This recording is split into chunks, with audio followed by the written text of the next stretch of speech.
menjelaskan teori-teori postmodern untuk menyelesaikan tugas UAS kami. Dalam kehidupan sehari-hari, kita seringkali menemukan berbagai fenomena yang terjadi dalam kehidupan sekitar kita, mulai dari media sosial, perubahan gaya hidup, perkembangan teknologi, hingga perubahan pola interaksi di masyarakat.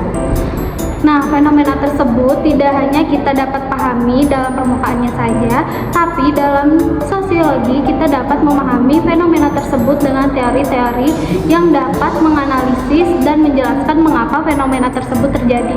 Pada video ini kami akan membahas beberapa fenomena sosial yang berbeda menggunakan teori-teori postmodern seperti tokoh Jadine Butler, Zygmunt Bauman, Paul Virilio, dan Henry Jenkins. Kamu pasti pernah lihat kan kayak konten Get Ready With Me di TikTok. Nah, itu biasanya isinya orang-orang lagi siap-siap sambil baca cerita kayak tentang kehidupan mereka, curhat atau bahkan bahas hal-hal yang lagi rame. Oh iya bener tuh, bahkan sekarang tuh kayak orang-orang nonton Get Ready With Me itu kadang bukan karena lihat make upnya, tapi karena suka sama cerita-cerita atau keseharian yang dibagi sama konten-konten kreator tersebut. Nah, kalau aku lihat fenomena ini tuh bisa dilihat pakai performativitas gender dari Butler. Nah, menurut Butler itu, gender itu tuh bukan hanya sesuatu yang ada sejak lahir, tapi itu bisa dibentuk lewat tindakan yang terus diulang. Maksudnya gimana tuh? Nah, misalnya kayak di konten GRWM ini tuh banyak nih perempuan yang menunjukkan cara berdandan, berpakaian, berbicara, sampai cara mereka juga menampilkan diri di depan kamera. Karena hal-hal itu terus muncul, terus ditonton banyak orang, lama-kelamaan tuh terbentuk juga gambaran perempuan itu harus idealnya gimana atau harus seperti gimana. Oh, jadi menurut Butler, apa yang kita anggap feminim itu sebenarnya terbentuk karena terus ditampilkan dan diulang ya? Nah, iya tepat banget. Jadi identitas gender ini tuh bukan sesuatu yang alami begitu saja, tapi juga ini tuh dibentuk melalui performa sosial yang dilakukan berulang-ulang, termasuk lewat media sosial. Oke, kalau aku coba lihat dari teori Paul Virilio, yang menarik itu justru kecepatan penyebaran fenomena itu. Virilio bilang kalau masyarakat itu sekarang hidup dalam budaya yang kecepatan. Kayak yang terjadi di TikTok ya? Betul tuh, coba aja kita lihat satu video Get Ready With Me yang viral. Biasanya langsung ditonton sampai jutaan orang kan dalam beberapa jam.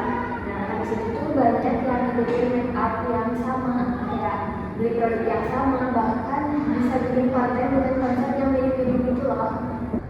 Iya sih, kadang baru seminggu ikut satu tren, udah muncul tren baru kan. Nah, itu tuh yang dimaksud Virilio. Jadi teknologi itu membuat informasi bergerak sangat cepat. Nah, akibatnya masyarakat juga terus mengikuti tren yang berubah-ubah setiap hari tanpa banyak waktu yang kayak buat mikir gitu atau merefleksikan tren tersebut.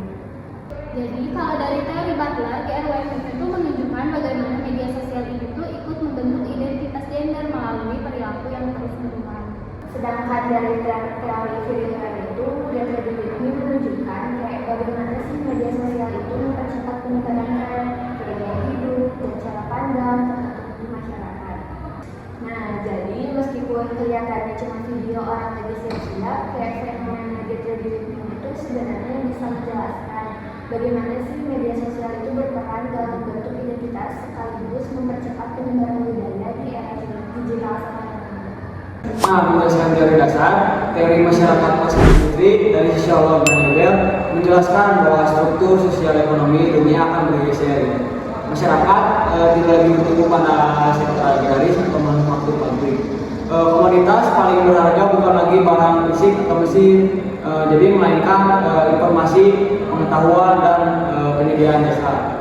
Nah, kalau kita melihat realitas di Indonesia hari ini, teori kali ini mewujudkan sangat nyata dalam satu fenomena besar, yaitu kayak kata digital dan industri kreatif. Jadi menjamurnya konten kreator, influencer, aplikasi transport, online, hingga tren live shopping. Bukan sekedar tren hiburan, melainkan sebuah pergeseran struktur yang radikal. Benar, jika dibedah dengan visual analisis dan Lebel, fenomena ekonomi digital ini adalah contoh sempurna dan peralihan menuju service ekonomi atau ekonomi berbasis jasa. Korporat raksasa berbasis aplikasi atau para kreator digital di Indonesia saat ini tidak lagi membutuhkan pabrik-pabrik besar atau lahan luas untuk menghasilkan perputaran uang yang masif.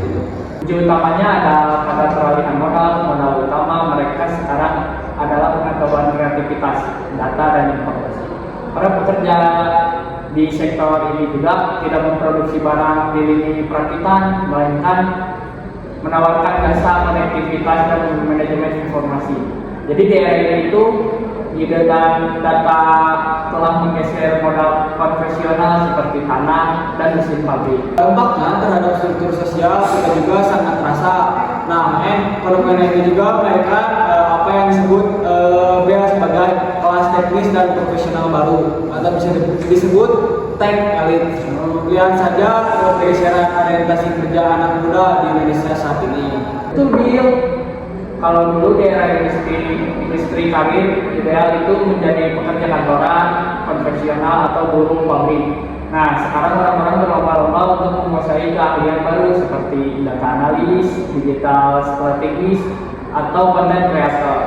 Jadi stratifikasi sosial hari ini tidak lagi ditentukan oleh kepemilikan modal, melainkan oleh kapasitas pengetahuan dan keahlian digital dulu. Tapi secara psikologisnya tuh kita juga harus kritis fenomena pasca industri di Indonesia ini masih menghadapi tantangan besar, yaitu digital divide atau kesenjangan digital yang tajam. Realitas ekonomi berbasis pengetahuan ini baru dinikmati secara masif di kota-kota besar gitu ya. Jadi gini nih kesimpulannya, fenomena ekonomi digital di sekitar kita, memvalidasi tesis dan model di Indonesia ini sedang berjalan menuju era baru, di mana siapa yang menguasai informasi dan pengetahuan dialah memenangkan kendali sosial dan ekonominya itu, Bil.